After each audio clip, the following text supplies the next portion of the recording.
Capítulo 4. Jay estava furioso com a briga na igreja.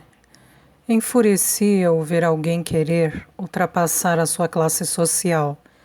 Era a vontade de Deus e a lei da terra. Que Malek Mekesh devesse passar sua vida escavando carvão debaixo da terra, e que Jay Jameson vivesse uma existência mais elevada. Queixar-se da ordem natural era ruim. E Mekesh tinha um jeito irritante de falar como se fosse igual a qualquer outra pessoa, não importa quão bem nascida. Nas colônias, agora, um escravo era um escravo. E não havia essas tolices de trabalhar 1 ano e 1 dia, ou de pagamento de salários. Era assim que se devia fazer as coisas, na opinião de Jay. As pessoas não trabalham a menos que compelidas, e a compulsão pode muito bem ser impiedosa. Era a mais eficiente. Quando deixou a igreja, alguns dos colonos ofereceram-lhe congratulações pelo seu 21º aniversário, mas nenhum dos mineiros falou com ele. Os mineiros agruparam-se de um lado do cemitério, discutindo entre eles mesmos, falando baixo. Mas com raiva, Jay sentiu-se ultrajado por terem estragado o dia do seu aniversário. Apertou o passo na neve até onde um cavalariço segurava os cavalos. Robert já estava lá, mas Lizzie não. Jay olhou em torno procurando-a. Estava ansioso por voltar para casa, cavalgando ao lado de Lizzie. "Onde está a senhorita Elizabeth?" perguntou ao cavalariço. "Na varanda, Sr. Jay." Jay a viu conversando animadamente com o pastor. Robert bateu no peito de Jay com um dedo agressivo. "Escuta aqui, Jay.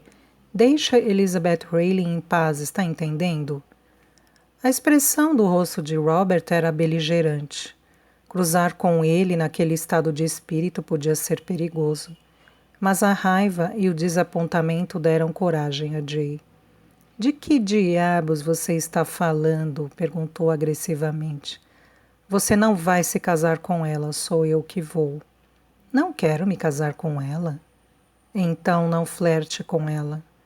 Jay sabia que Lizzie o achara atraente e divertira-se brincando com ela, mas não tinha pensado em conquistar seu coração. Quando ele tinha 14 anos e ela 13, achava que era a garota mais bonita do mundo. E partira-lhe o coração ver que não se interessava por ele, ou, na verdade, por nenhum outro menino. Mas isto fora há muito tempo. Os planos do pai eram para Robert desposar Lizzie. E nem Jay nem ninguém mais da família podia se opor aos desejos de Sir George. Assim, Jay ficou surpreso ao ver que Robert tinha ficado aborrecido bastante para se queixar. Demonstrava que se sentia inseguro, e Robert, como o pai, raramente mostrava-se inseguro. Jay desfrutou o raro prazer de ver o irmão preocupado. "De que você está com medo?" perguntou. "Você sabe muito bem do que estou falando. Você rouba minhas coisas desde quando éramos crianças, meus brinquedos, minhas roupas, tudo." Um velho ressentimento familiar compeliu Jay a dizer: "Porque você sempre teve tudo o que queria e eu nada." "Tolice! De qualquer modo, a senhorita Rayleigh está hospedada em nossa casa", disse Jay em um tom de voz mais razoável. "Não posso ignorá-la, posso?" A boca de Robert exibiu uma expressão de teimosia. "Você quer que eu fale com o pai sobre isso?" Estas eram as palavras mágicas que terminaram com muitas das disputas da infância. Os 2 irmãos sabiam que o pai sempre decidia a favor de Robert. Uma antiga amargura contraiu a garganta de Jay. "Está cedo, Robert", concedeu. "Vou procurar não interferir no namoro." Ele montou e saiu a trote, deixando que Robert escoltasse Lisa de volta ao castelo. O castelo Jameson era uma fortaleza cinza escura de pedra com torres ameias e tinha o aspecto dominador e a altura de tantas casas de campo escocesas. Fora construído 70 anos antes, depois que a primeira mina de carvão no vale começara a trazer fortuna para o Lorde. Sir George herdara aquela propriedade através de um primo da primeira mulher. Durante toda a infância de Jay, o pai dele fora obcecado com carvão. Gastara todo o seu tempo e dinheiro abrindo novas minas, e não haviam sido feitas quaisquer melhorias no castelo. Embora tenha passado a infância ali, Jay não gostava do lugar. Os cômodos imensos e cheios de correntes de ar no andar térreo, salão, sala de jantar, sala de estar, cozinha e sala dos criados, haviam sido construídos em torno de um pátio central com um chafariz que ficava gelado de outubro a maio. O lugar era impossível de ser aquecido. Grandes lareiras acesas em cada cômodo, queimando o abundante carvão das minas Jameson, pouca diferença faziam sobre o ar gelado dos grandes ambientes com pisos de pedra, e os corredores eram tão frios que era preciso vestir uma capa para ir de um cômodo a outro. 10 anos antes, a família se mudara para Londres, deixando um quadro reduzido de criados para manter a casa e proteger a caça. Durante algum tempo, eles voltaram todos os anos, trazendo consigo convidados e criados, alugando cavalos e uma carruagem em Edimburgo, contratando mulheres de colonos, para esfregar os pisos de pedra, manter as lareiras acesas e esvaziar os urinóis. Mas o pai relutava cada vez mais em deixar seu negócio, e as visitas foram escasseando. O restabelecimento este ano do antigo costume não agradara a Jay. No entanto, Lizzie Hailing, adulta, fora uma agradável surpresa, e não só por representar um recurso para ele atormentar seu favorecido irmão mais velho. Ele contornou os estábulos e desmontou. Deu umas palmadinhas no pescoço do animal. Não é nenhum especialista em corrida de obstáculos, mas é uma montaria bem comportada, disse ao cavalariço, entregando-lhe as rédeas. Gostaria de tê-lo no meu regimento. O cavalariço pareceu satisfeito. Muito obrigado, senhor, agradeceu. Jay entrou no grande salão.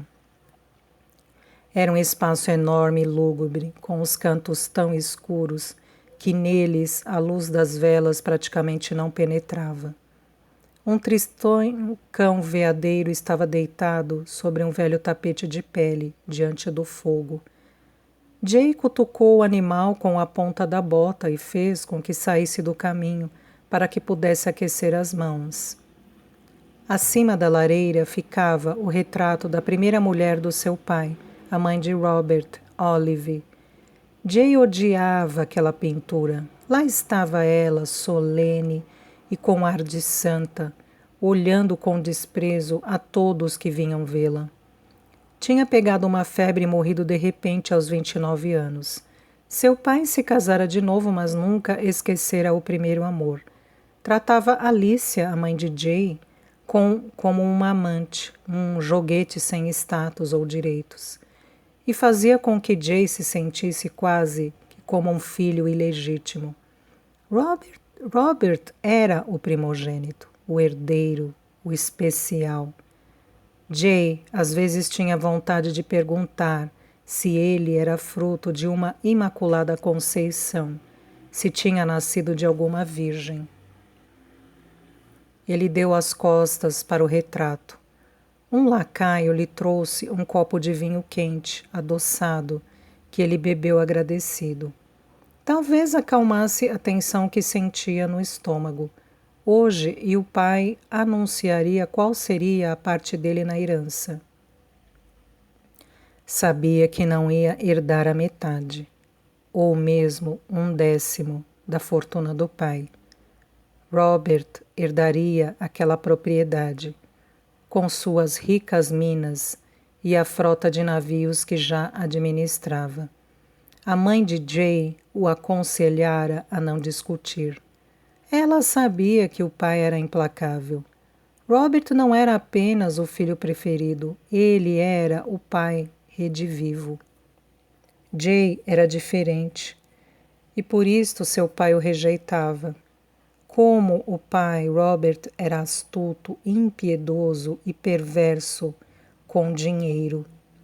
Jay era descuidado e gastador. O pai detestava gente descuidada com dinheiro, especialmente o seu dinheiro. Mais de uma vez gritara para Jay: "Eu dou sangue para ganhar dinheiro e você joga fora." Jay tornara as coisas piores. Poucos meses atrás, contraindo uma imensa dívida de jogo no valor de 900 libras. Fizera com que sua mãe pedisse ao pai para pagar. Era uma pequena fortuna, dinheiro suficiente para comprar o castelo Jameson. Mas Sir George podia facilmente gastá-lo. Assim mesmo, agira como se estivesse perdendo uma perna. Desde então, Jay perdera mais dinheiro, embora o pai não tivesse sabido.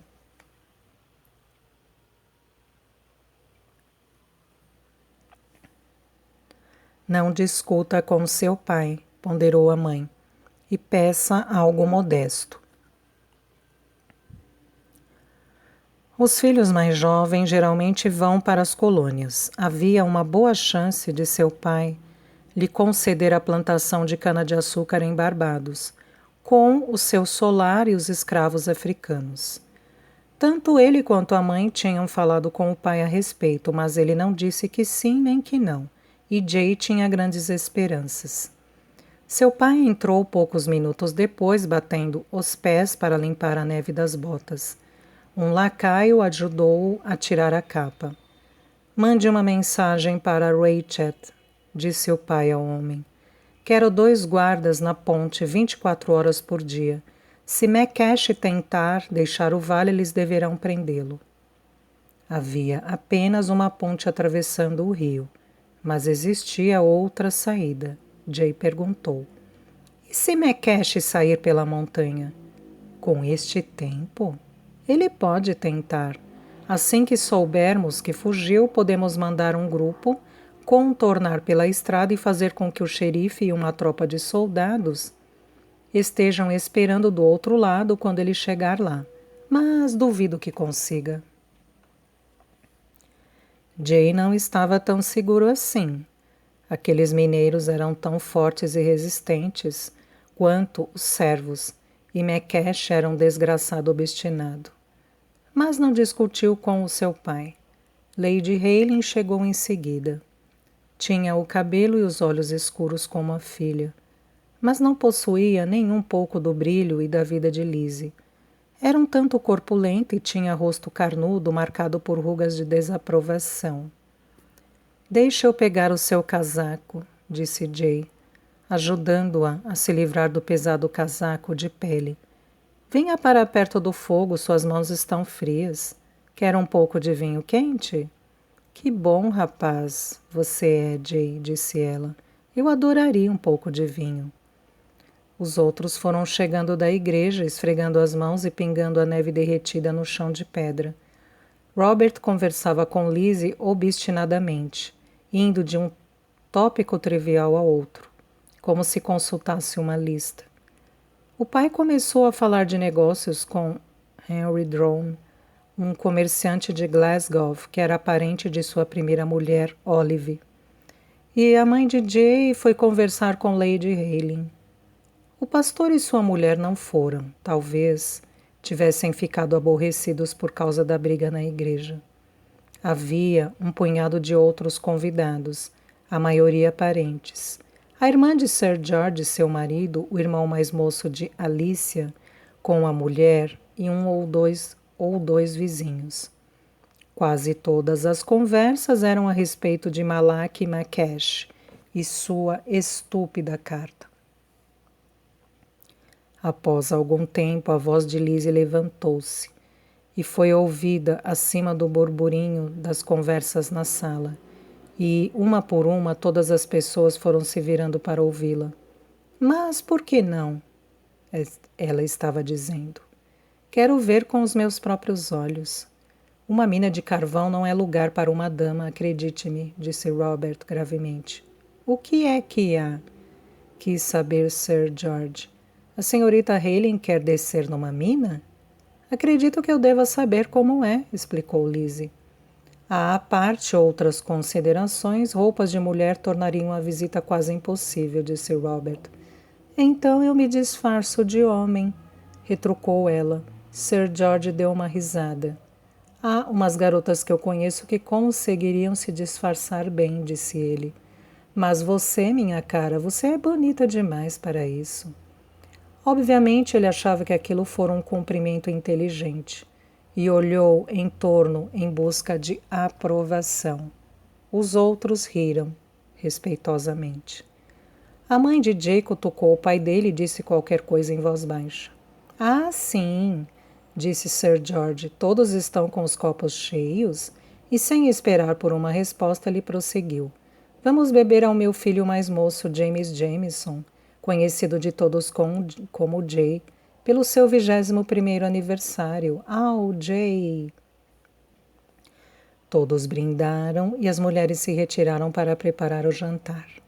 A conversa dos homens passou a ser de negócios. Henry Drum disse, não gosto das notícias da América. Podem vir a nos custar um bocado de dinheiro. Jay sabia do que o homem estava falando. O governo inglês impusera impostos sobre vários produtos importados pelas colônias americanas, chá, papel, vidro, chumbo e anilinas. E os colonos estavam ultrajados. Sir George disse indignado. Eles querem que o exército os proteja dos franceses e dos pele vermelhas, mas não querem pagar por isso. Nem vão pagar, se depender deles, disse Drum. A Assembleia da cidade de Boston anunciou um boicote de todas as importações britânicas. Preferem desistir do chá e concordaram, inclusive, em economizar tecidos pretos, não usando roupa de luto. Se as outras colônias seguirem o exemplo de Massachusetts, metade de nossa frota não terá carga para transportar, disse Robert. Colonos não passam de bandidos, é o que eles são, disse Sir George. E os destiladores de rum de Boston são os piores. Jay ficou surpreso ao ver como o pai estava irritado. O problema tinha que estar lhe custando dinheiro para que estivesse tão exasperado. A lei obriga que comprem melaço das plantações britânicas, mas eles contrabandeiam o melaço francês e forçam o preço a cair. Os colonos da Virgínia são os piores, disse Drum. Os plantadores de tabaco nunca pagam as dívidas. Como se eu não soubesse disso, disse Sir George. Acabo de decretar a inadimplência de um plantador. Deixou-me com uma plantação falida nas costas. Um lugar chamado Muckjack Hall.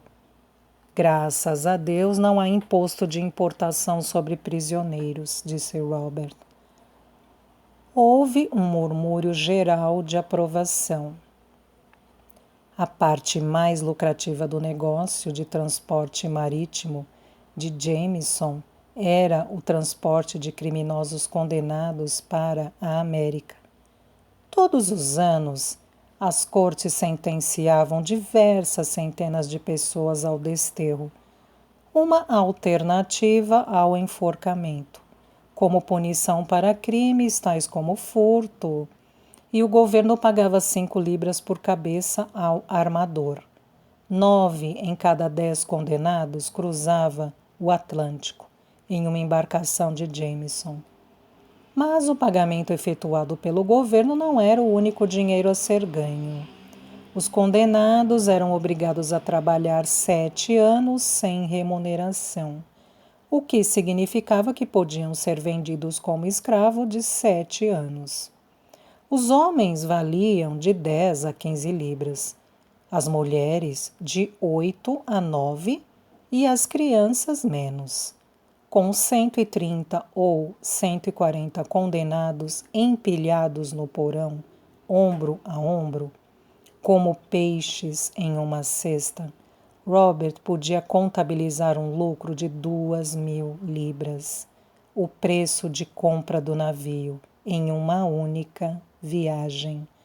Um negócio lucrativo.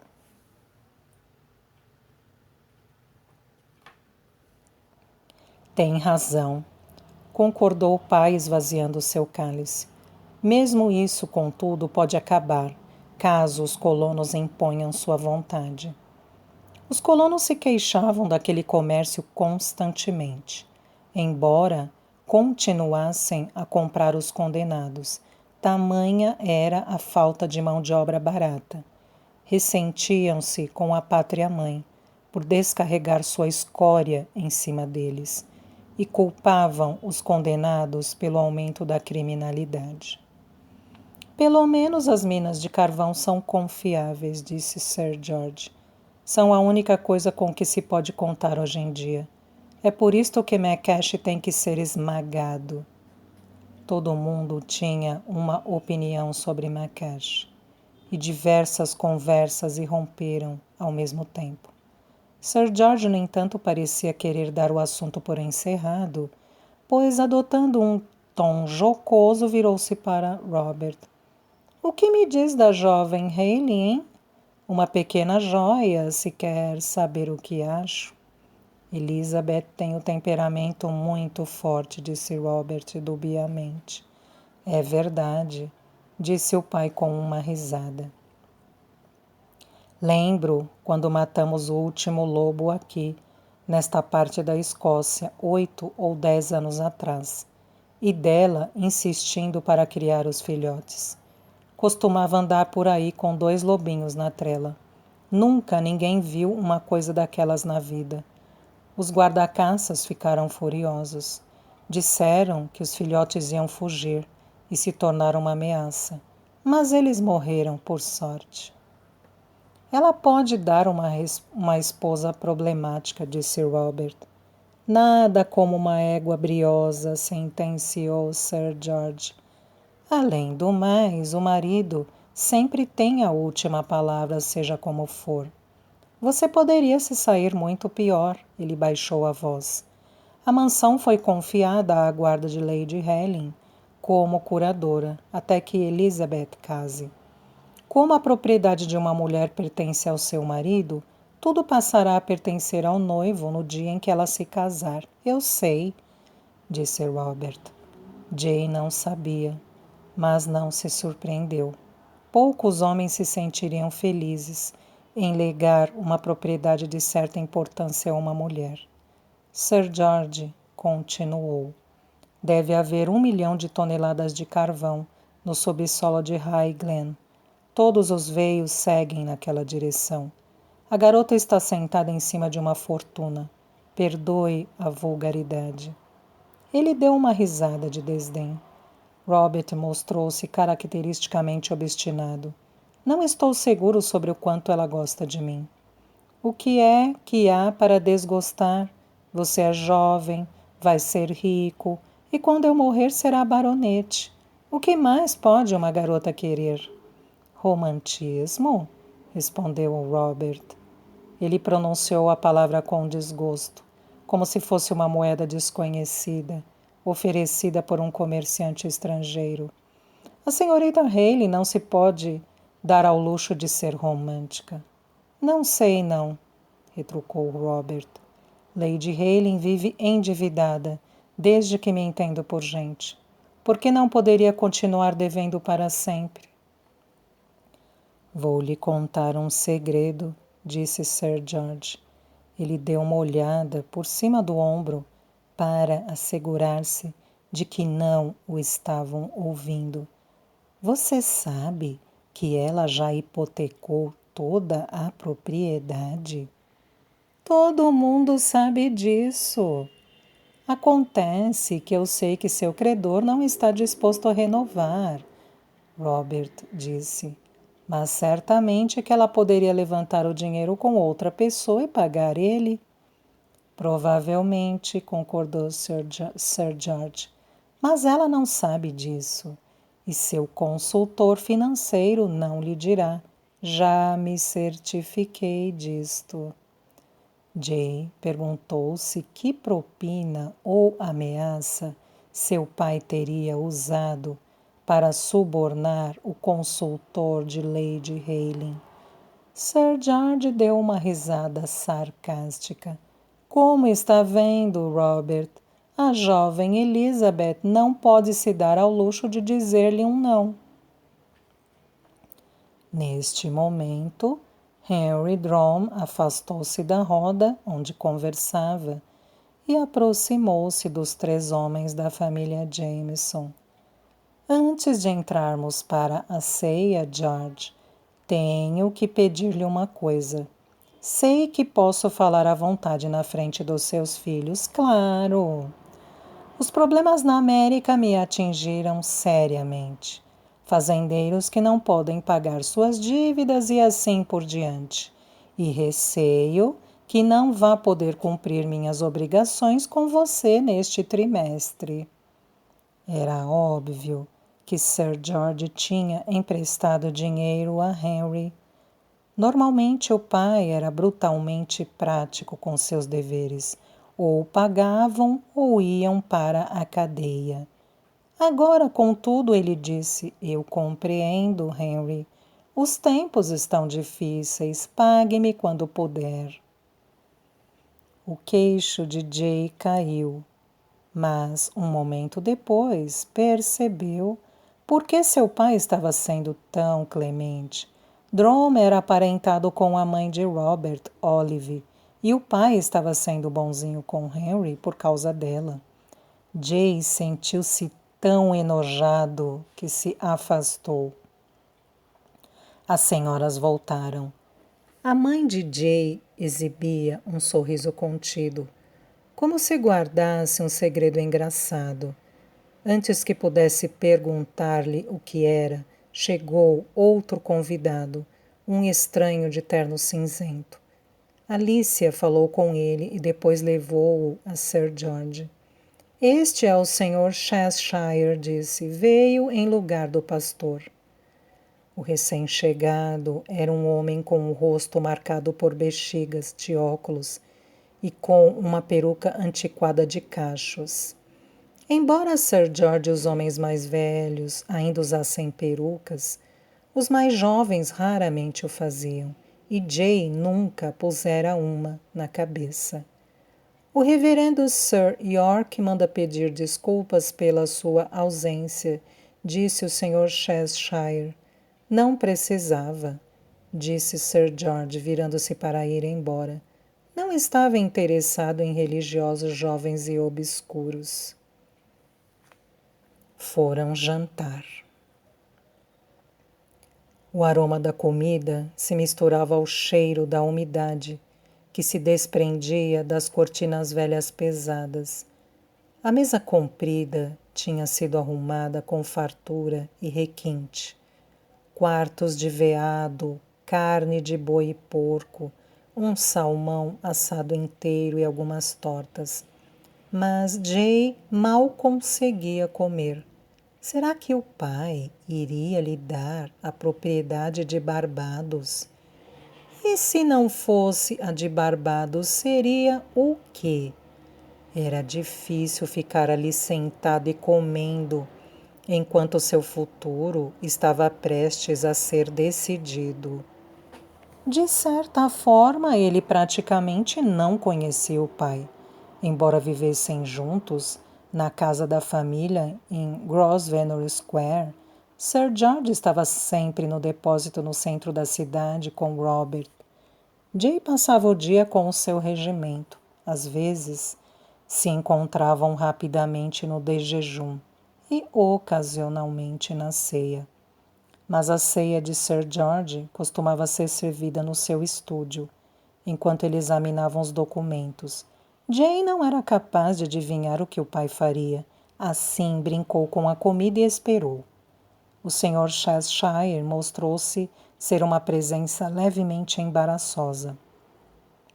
Arrotou audivelmente 2 ou 3 vezes e derramou seu clarete, e Jay reparou que olhava de modo fixo e bastante óbvio para o decote da mulher sentada a seu lado.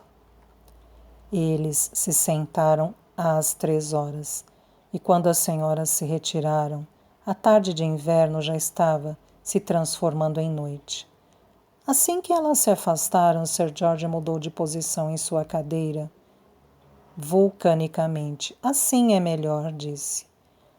Um servo trouxe uma garrafa de porto, um barrilete de fumo e uma caixa de cachimbos de barro. O jovem clérigo encheu um cachimbo e disse: Lady Jameson é uma mulher danada de fina, Sir George, se me permite dizê-lo. Danada de fina. Ele parecia bêbado, mas mesmo que estivesse, uma observação dessas não podia passar em branco. Jay adiantou-se em defesa da mãe. Eu lhe agradeceria se não falasse mais nada a respeito de Lady Jameson, senhor, disse em tom glacial. O clérigo levou uma vela acesa ao cachimbo, inalou e começou a tossir. Evidentemente nunca fumara antes. Seus olhos se encheram de lágrimas, ele engasgou, lançou uns perdigotos e tossiu de novo. A tosse deu-se em acessos tão fortes que a peruca e os óculos dele caíram, e Jay imediatamente viu que não se tratava de um clérigo. Começou a rir. Os outros o olharam curiosos, não tinham visto ainda. Olhem, disse ele. Não estão vendo quem é? Robert foi o primeiro a perceber. Meu Deus, é a senhorita Helen disfarçada, exclamou. Houve um momento de espantado silêncio. Aí, então, Sir George começou a rir. Os outros homens, vendo que ele ia tomar aquilo como uma piada, riram também. Lizzie tomou um gole d'água e tossiu mais um pouco. Quando se recuperou, Jay admirou o seu traje. Os óculos haviam escondido os cintilantes olhos escuros, e os cachos laterais da peruca tinham escondido parcialmente seu belo perfil. Uma gravata alta de linho branco tornava mais grosso seu pescoço e cobria a pele lisa e feminina. Tinha usado carvão para fazer as marcas de bexiga no rosto, assim como havia desenhado uns pelos no queixo, simulando a barba de um jovem que ainda não se barbeia diariamente. Nos cômodos escuros do castelo, em uma tarde de inverno na Escócia, ninguém desconfiara do seu disfarce. Bem, você provou que pode passar por um homem, disse Sir George quando ela parou de tossir. Mas ainda não pode descer na mina. Vá buscar as outras senhoras e daremos a Jay o seu presente de aniversário. Por uns poucos minutos, Jay tinha se esquecido de sua ansiedade, mas agora ela voltou com um baque. Eles se encontraram com as mulheres no corredor. A mãe de Jay e Lizzie quase estouravam de tanto rir. Alicia, obviamente, tivera conhecimento do segredo, o que explicava seu sorriso misterioso antes do jantar. A mãe de Lizzie não tinha sabido de nada e sua aparência era glacial. Sir George liderou o grupo através da porta principal. Era hora do crepúsculo. A neve cessara de cair. Aqui está, disse Sir George. Este é o seu presente de aniversário. Na frente da casa, um cavalariço segurava o mais belo cavalo que Jay já tinha visto.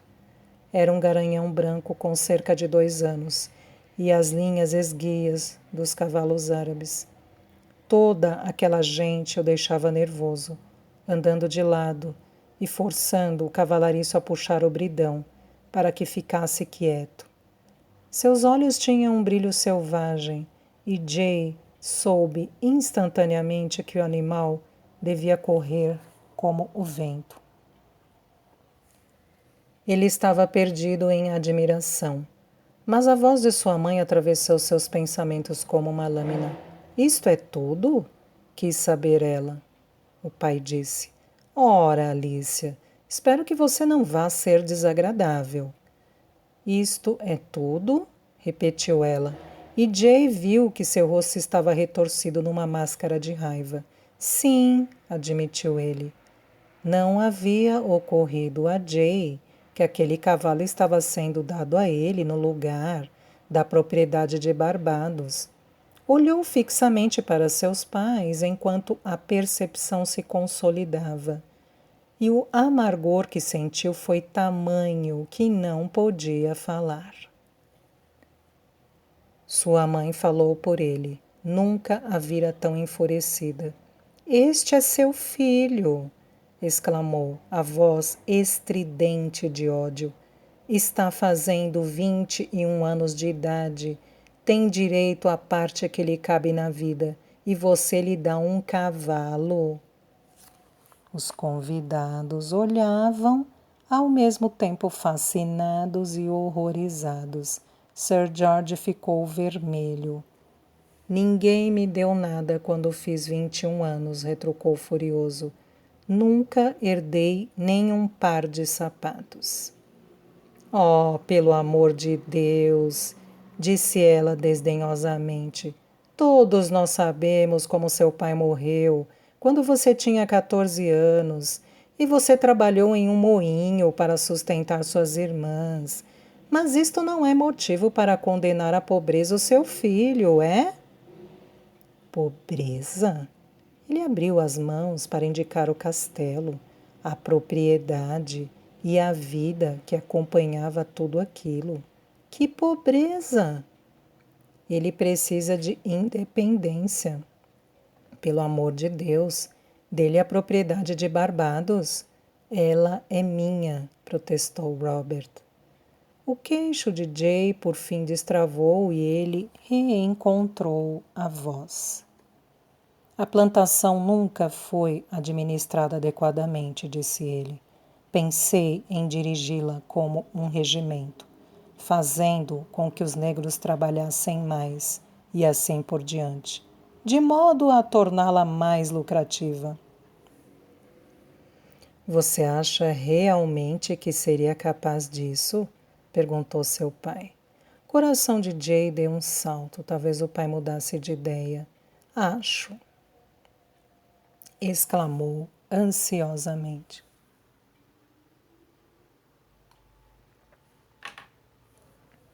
Bem, eu não acho, disse o pai asperamente. Jay sentiu-se como se tivesse sido golpeado no estômago.